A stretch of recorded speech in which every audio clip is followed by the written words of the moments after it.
नमस्कार दोस्तों, मैं तेजल आप सभी का बहुत बहुत स्वागत करती हूँ आज के daily current affairs quiz Hindi भाषा में।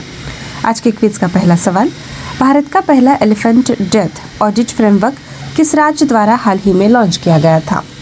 सही जवाब है तमिलनाडु। भारत में अपनी तरह की पहल में तमिलनाडु ने बेहतर जवाबदेही के लिए हाथियों के मौत के कारण का दस्तावेजीकरण करने के लिए एलिफेंट डेथ ऑडिट फ्रेमवर्क निकाला है।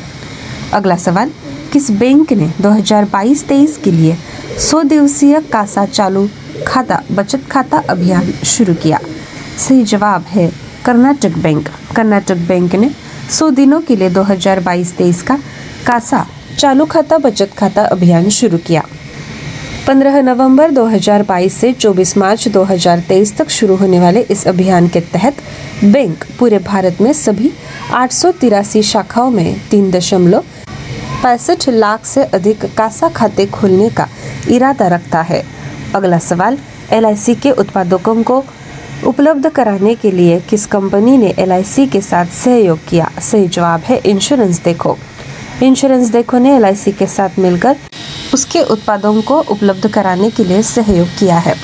इंश्योरेंस देखो के मुख्य कार्यकारी अधिकारी और सह संस्थापक अंकित अग्रवाल ने कहा कि साझेदारी से उन्हें बीमा पॉलिसी प्रदान करने और देश के दूरस्थ शहरों में 100% से प्रवेश स्थापित करने में मदद मिलेगी।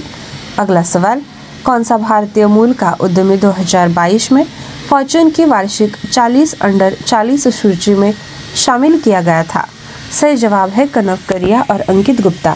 दो भारतीय अमेरिकी उद्यमियों को फॉर्च्यून की वार्षिक 40 अंडर 40 सूची में शामिल किया गया, जिसमें 2022 में व्यवसाय को आकार देने वाले संस्थापक, अधिकारी, निवेशक और कार्यकर्ता शामिल है। कनव करिया जंप क्रिप्टो के अध्यक्ष है और अंकित गुप्ता बाइसिकल हेल्थ के संस्थापक और CEO है।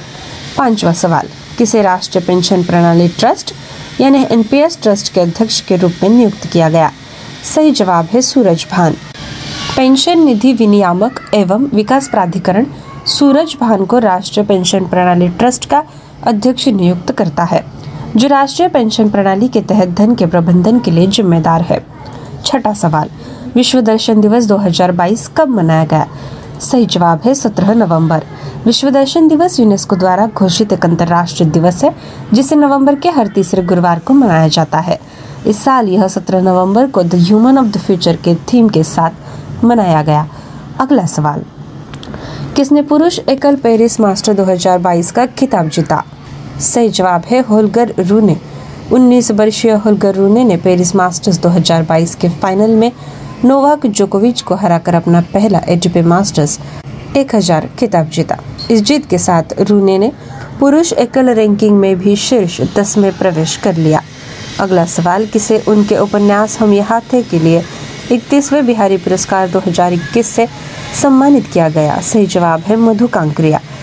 लेखिका मधु कांकरिया को उनके 2018 के उपन्यास हम यहाँ थे के लिए 31वें बिहारी पुरस्कार से सम्मानित किया गया। प्रसिद्ध कवि बिहारी के नाम पर राजस्थानी लेखकों के लिए पुरस्कार में 2.5 लाख का नकद पुरस्कार, एक पट्टिका और एक प्रशस्ति पत्र शामिल है।